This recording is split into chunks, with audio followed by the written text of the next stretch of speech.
Alors, à soi-même, c'est vraiment de nier des parties de nous qu'on juge comme laides, sales même, ou qu'on regrette, par exemple, des actions qu'on aurait posées dans notre vie, puis on est dans le regret de ces actions. Donc, on fait comme si ça n'existait pas. On se ment, on nie ces parties-là de nous. Ça, c'est le pire mensonge qu'on peut se faire. C'est de nier des dimensions de nous qui restent en attente d'être mises en lumière, qui ont besoin d'être reconnues par nous et puis après par le système. C'est oser être. Alors ça, c'est le pire mensonge, c'est de se nier soi-même.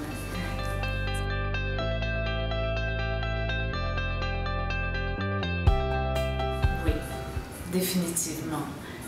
Bon, évidemment, même à travers un roman, on dit toujours que le romancier parle de lui à travers l'écriture. Quelquefois, l'écriture nous permet, même l'écriture d'un journal, de coucher sur papier qu'est-ce qui est vrai pour nous, qu'est-ce qu'on sent de réellement authentique.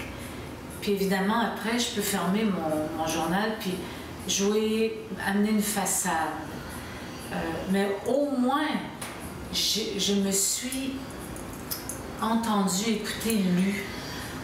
Alors évidemment, quand on découvre ce journal, il y a des gens qui disent « Ah, dans ton journal, tu es une personne, puis dans l'autre, dans la vie, tu es un autre. » Alors, je trouve que l'écriture peut vraiment nous amener à être vrai avec soi-même. C'est comme un chemin. Hein? C'est tout ce qui est, toutes les pratiques qui stimulent plus l'hémisphère droit du cerveau permettent un chemin plus vers l'authenticité que la logique, le rationnel, où on se cache derrière des raisons pour mentir.